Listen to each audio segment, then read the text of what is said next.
So the storm has passed. 2025 NFL draft is over. It's done. Very interesting weekend. There's so much to talk about, but for me, as usual, I'm going to simplify it to the best of my ability. And I think I will do a great job doing it. I'm going to simplify it. So the draft started off, obviously, with the first pick, which was Tennessee. Tennessee got Cam Ward. Pretty much a foregone conclusion based on a lot of the events that happened and transpired going into the draft, that Cam Ward, through everything that had happened, interviews, combine performances, all that stuff, that he was going to be the number one pick. Number two, Cleveland originally, they traded up. Cleveland traded out of it. Jacksonville gave them a king's ransom. And they took Travis Hunter. Fantastic pick. Giants went with Abdul Carter. Patriots, needing offensive line help desperately, went with Will Campbell. Browns went with another defensive player with Mason Graham. Their defense is loaded, but offense, oh my gosh, we'll get to that later on.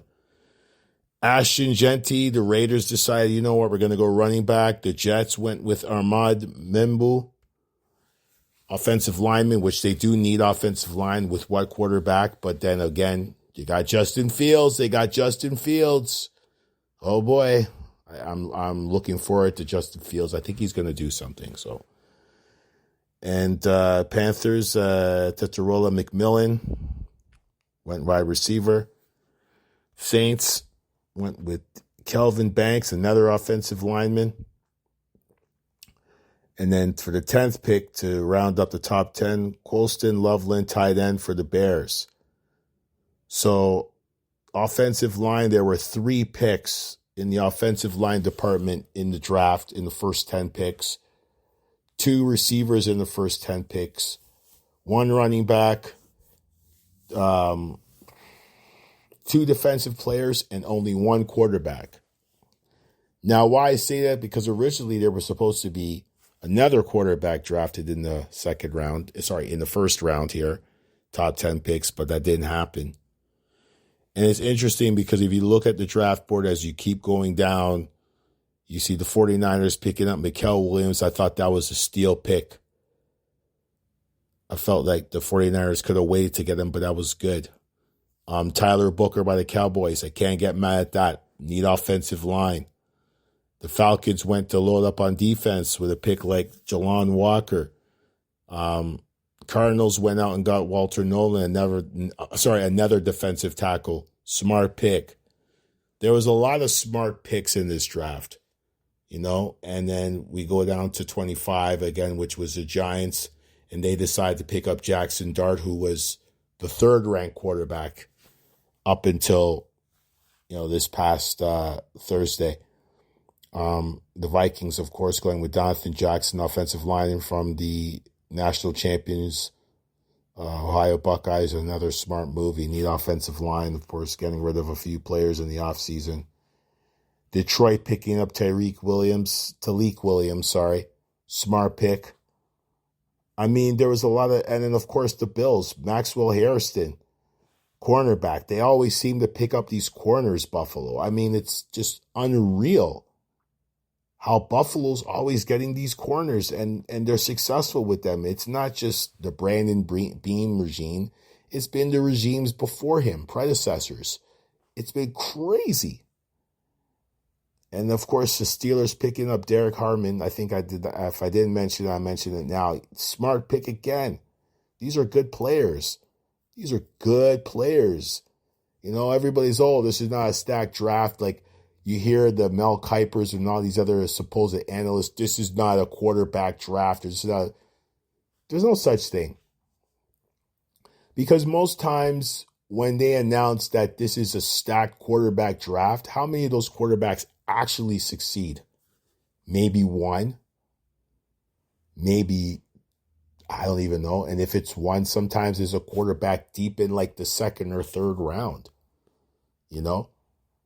If you look at the history of some of the great quarterbacks, the Joe Montanas, Jalen Hurts got drafted in the second round. Tom Brady, of course, everybody knows about the sixth round. It's not a first rounder. I just find sometimes you don't need to draft your quarterback in the first round. And if you got to draft two quarterbacks in the second and third round to figure out what's going on, you should. If they're available, then take them. I don't believe in this theory, this is a stacked draft. So when Arch Manning comes out, either next year or the year after, is it going to be a stacked draft because he's a Manning? He's still got a lot of work to do. So we got to calm down with a stacked draft. This was a good, well-around draft. And I think most teams overall did a fantastic job getting what they needed. Like even there's a couple of picks that like TJ Sanders, that was a great pick for Buffalo at 41, second round. Like that was a great pick. And then even the 49ers, I always talk about that coach, Alfred Collins from Texas. That kid could play. It's a good pick, and I could just keep going on and on and on about the draft. Trey Amos from UNLV. That was a good pick for the Washington Commanders. And I mean, you can keep going on and on. Like, there were some really good picks. Like, if you're a football fan, you understand. Cincinnati picking up Dylan Fairchild in the third round. They desperately need offensive line. They need defense too, but offensive line is something that they needed. They need offensive line badly. They had picked up a defensive end, 17th overall, Shamar Stewart. They need defensive players. They do need offensive line to protect Joe Burrow, but my gosh, their defense. Oh my gosh, Cincinnati. They need defense. It's imperative that Cincinnati draft defense. So it's just one of those drafts where it's like, hey man, it's good, So congratulations to all the players that were drafted. Congratulations to all the players that signed free agent contracts, and congratulations to everybody that's gonna be playing this year. It's gonna be good, So there's no wild card pick. It's just a draft that's just loaded with so much talent. And then, of course, Mr. Irrelevant, Kobe Minor, the defensive back. Come on, man. Is he really Mr. Irrelevant at 257? Is he really irrelevant? Maybe not. So sometimes there's no difference between the one and the one pick and the 257.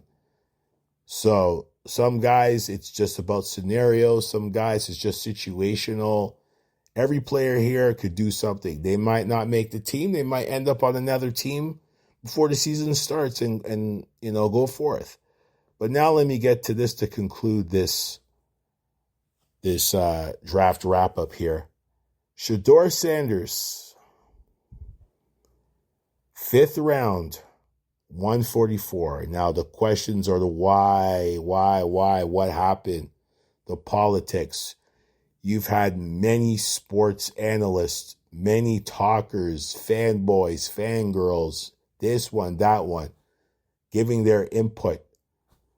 From the Sage Steele to Colin Cowherd to Chris Carter, Boomer Esiason. Oh my gosh.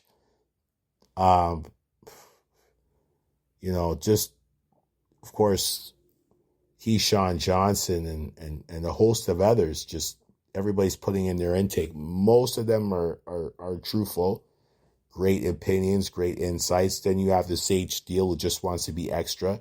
She did have some valid points. And then, of course, Jason Whitlock just being racist and pathetic as usual. Yeah, he is. He's a traitor.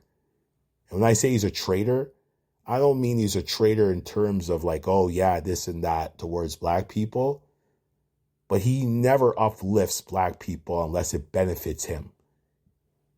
That's a dirty individual, but that's a whole different conversation for another day. Boomer Esiason had some very interesting things to say. If you don't believe me, please Google his name and watch, whether you're on Instagram, Facebook, or Twitter. Chris Carter, too, had some interesting things to say. There's some things you agree with, some things you don't. Robert Griffith III has some interest. Everybody has some interesting things to say. But here's my take now on this. Do I believe politics was involved? 100%. Do I believe Shedeur kind of hurt himself by not doing certain things their way? Absolutely. Do I think Deion's a factor? Absolutely. It's all a bunch of things. Do I think racism is a big part of this? Absolutely. It's all coincided to this one big pot that forced this whole thing to get to where the fact that he was drafted at 144. Because look at the teams that drafted before in that 5th round. Seahawks, they could get another quarterback. They could have had Shedeur Sanders.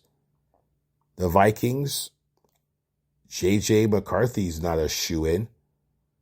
Sam Howell, whatever, please.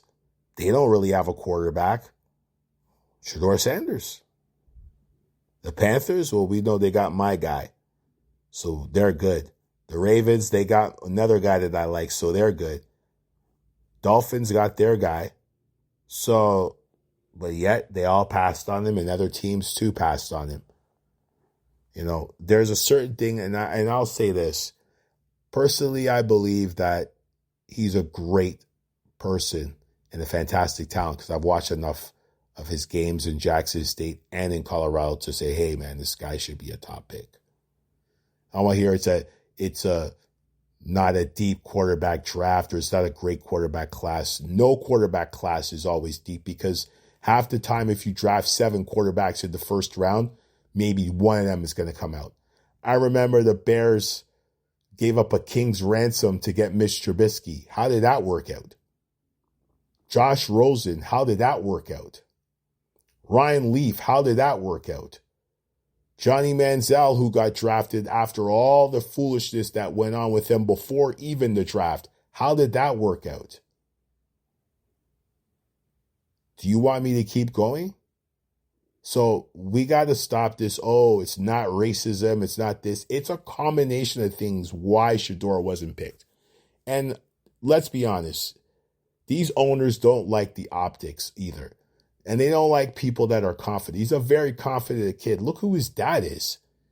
Do you expect him not to be confident? Of course he's going to be a confident kid. His confidence is up the roof. And it should be. Look who his dad is. The aura that Deion brought. Deion's a generational talent. He's a generational human being in sports. Period. Deion Sanders is one of how many hundreds in this planet that has that ability to do what he did. So being around that type of individual, that polarizing figure, of course he's going to be like that. But he also has to understand who are the giants in this NFL. There's 2 giants. It's the logo and the owners. That's it. Everybody else is replaceable to them. The logo will never be replaced, but the players can be replaced. He's a 5th round pick. And he's probably going to go into this season as a backup.